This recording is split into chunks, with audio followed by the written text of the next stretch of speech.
Sport 7 avec Super U Les Banchais, l'esprit sportif.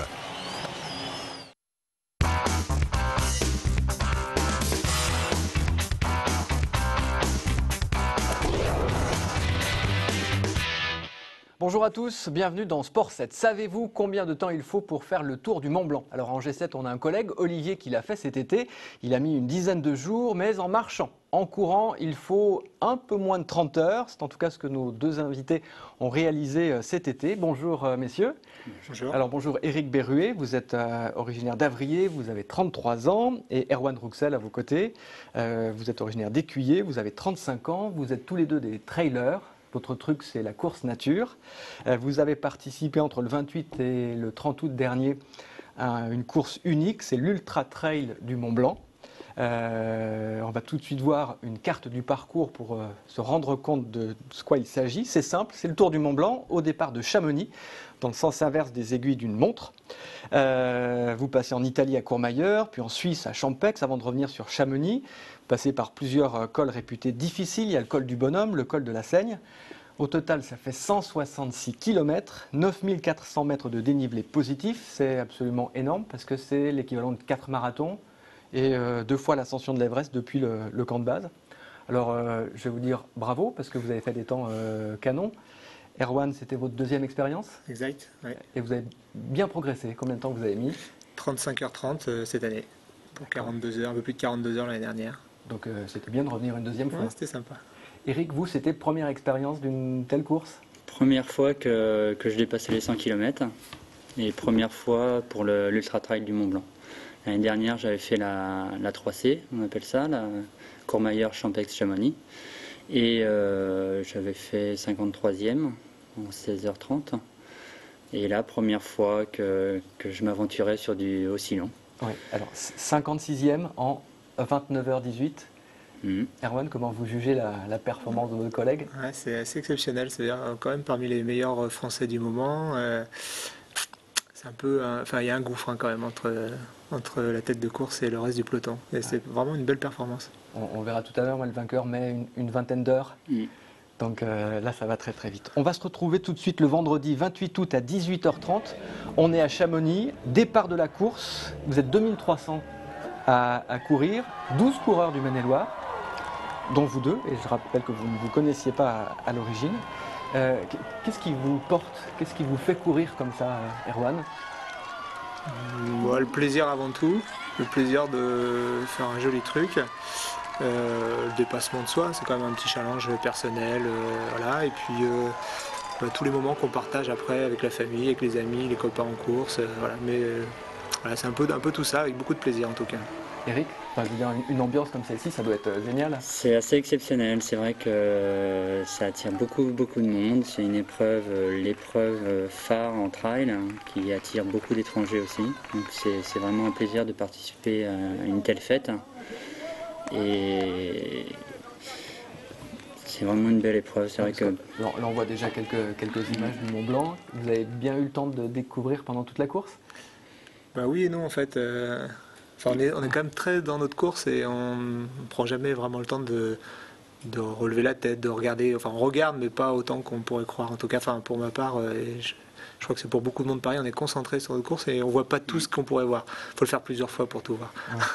Il faut regarder où on marche et où on court. Ouais, c'est ça. Il y a toute la partie de nuit, de toute façon, où on regarde devant nous, on regarde la frontale.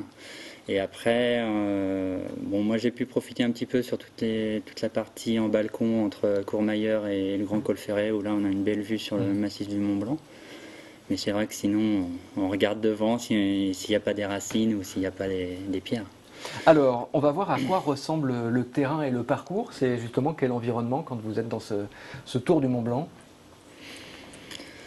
C'est à la fois roulant, c'est pas un des trails les plus difficiles en termes de technique, et pour autant il faut quand même faire attention, il y a beaucoup de racines, c'est parfois assez technique, les descentes sont parfois très techniques. Voilà, on peut courir, il faut faire attention, les parties de nuit sont plus difficiles, mais bon, voilà, ça se passe bien quand même. Oui, c'est... Disons que c'est moins cassant que par exemple la Diagonale des Fous à La Réunion. Mais il y a quand même des bons dénivelés. On a quand même des bons cols en montagne avec le grand col ferré et le col du Bonhomme. Après, c'est vrai que c'est des montées où on descend régulièrement dans la vallée, notamment pour aller à Trient ou à Valorcine. Et on se retrouve souvent sur des chemins en forêt avec beaucoup de racines. Et là, on voit des chemins que c'est plutôt sympa, c'est plutôt agréable. C'est génial. Hein. C'est la montagne, hein, c'est magnifique. Hein, donc, Et alors, qu'est-ce qui est le plus difficile? Est-ce que ça reste la montée? Il y a 9400 mètres de dénivelé positif, hein, c'est gigantesque. Est-ce que c'est la montée la plus difficile ou la descente au contraire? Pour ma part, ça a été les descentes. J'avais pourquoi? un peu plus de mal physiquement à me freiner parce que on est obligé de se freiner dans les descentes. Peut-être pas l'habitude, j'avais pas fait de reconnaissance ou de stage en montagne, donc j'ai pas trop l'habitude de descendre en montagne. Pour les montées, ça a été, j'ai fait une bonne préparation physique, donc j'ai pas eu de problème de ce côté-là. Erwan, vous montez, descente? Ouais, bah, le plus dur, en fait, je pense quand même que c'est les descentes. On les subit plus. Les montées, il suffit de ralentir et on souffre moins. Les descentes, si on ralentit, on souffre autant que si on va vite. Et puis les accidents, ils arrivent plutôt dans les descentes. Il faut être plus concentré. Enfin, c'est plus usant, je crois, les descentes. D'ailleurs, on voit bien que les meilleurs font les grosses différences dans les descentes. C'est vraiment ça le plus difficile. Et puis voilà, après, ce qui est aussi difficile, c'est de relancer, c'est de recourir quand on est fatigué sur les parties un peu plus roulantes. C'est là où on peut perdre énormément de temps aussi. Donc c'est les deux. Après, voilà, on sait que c'est ce type de course, on s'y prépare, et puis on adapte après ses qualités en fonction de ce qu'on sait mieux faire ou ce qu'on aime mieux faire. On parlait de préparation. Est-ce que vous avez travaillé sérieusement et beaucoup avant de pouvoir participer à une course comme celle-ci? Bah, il le faut forcément, sinon ça devient vite une course galère avec des problèmes physiques. Donc c'est vrai que moi de mon côté, j'ai associé le travail en course à pied et le travail de renforcement à l'aide du vélo, à l'aide d'appareils d'électrostimulation, pour justement s'habituer à avoir des cuisses pour pouvoir monter le dénivelé du Tour du Mont Blanc. Il faut avoir des grosses cuisses. C'est mieux pour les trailers, c'est mieux.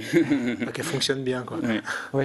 Non, il faut s'entraîner. Après, il faut s'entraîner beaucoup, mais ça ne joue pas que là-dessus. Il y a l'aspect mental qui joue, et je pense que c'est quand même malgré tout enfin, c'est à la portée de tous les gens qui sont très motivés et qui ont envie de le faire. Enfin, à la fois, il faut vraiment bien s'entraîner, faire ça sérieusement, et puis en même temps, c'est quand même à la portée de plein de gens. Donc, c'est peut-être aussi ce qu'il faut retenir. Oui, j'invite nos téléspectateurs à se lancer dans la préparation. Il faut être fort dans la tête parce qu'il y a quand même un aspect qui est important. Je disais, vous êtes parti le vendredi à 18h30. Vous avez couru pendant une trentaine d'heures de nuit déjà. On va déjà voir quelques images de la course de nuit. Est-ce que ça fait pas un peu, c'est pas un peu flippant de se retrouver tout seul, perdu dans la montagne?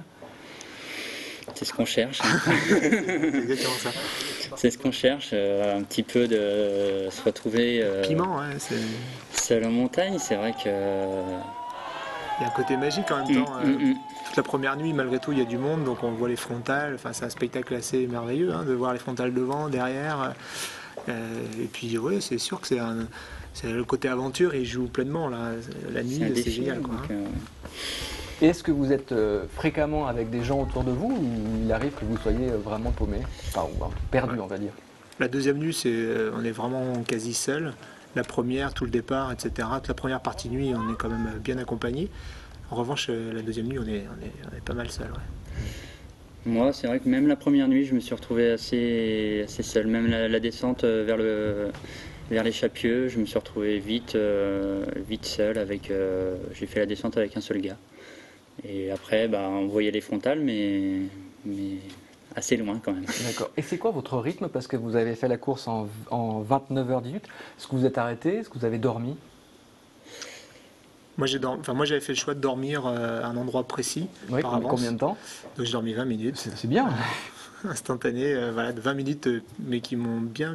Mais vous êtes quoi, posé sur le sol? Ouais, en fait, j'ai ma femme qui m'attendait, je me suis posé j'ai demandé l'autorisation au commissaire de m'asseoir dans la voiture, j'ai dormi 20 minutes, je suis reparti, juste à côté du ravitaillement, et puis voilà, 2 jours. Ça suffit, 20 minutes? En même temps, on n'est pas là pour dormir longtemps, ça a permis de bien se reconditionner, de reprendre de la fraîcheur, de se relancer, ça m'a bien aidé. Donc voilà, j'ai trouvé ça suffisant et parfait, ça m'a vraiment fait du bien. Moi, maintenant, je crois que chacun vit ça de sa manière. Quoi. Alors Eric, justement, vous? Moi, bizarrement, j'ai pas dormi. Donc, j'avais fait le choix de courir le plus longtemps possible, d'atteindre mon objectif qui était 30 heures. Et si j'atteignais cet objectif, normalement, je ne devais pas avoir trop de fatigue. Et ça a tenu, j'ai pas eu trop de coups de barre au niveau de la fatigue. Donc du sommeil, pareil, ça a été. On dort en marchant aussi, hein, ça arrive. Hein. C'est-à-dire qu'à un moment donné, on perd un peu le... Perdez un peu le fil et vous êtes dans le Ça m'est coton. arrivé pendant une petite demi-heure, à un moment donné, vraiment en milieu de la deuxième nuit, où j'ai dormi, enfin voilà, des petits micro-sommeils de peut-être 5-6 secondes en marchant, ça arrive.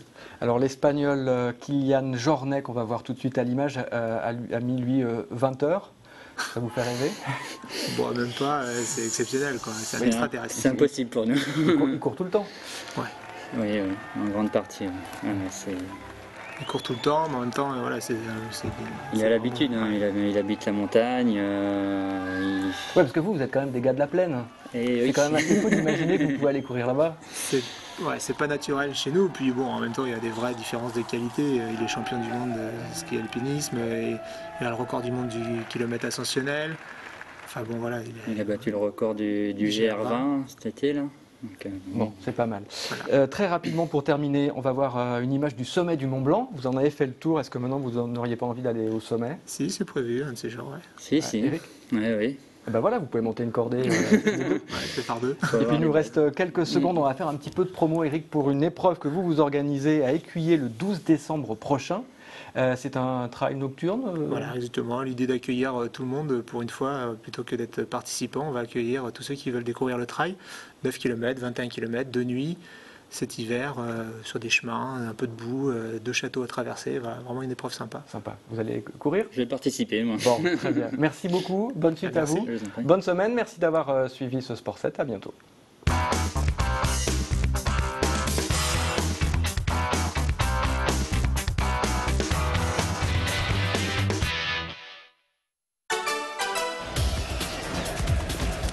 Sport 7 avec Super U les Banchais, l'esprit sportif.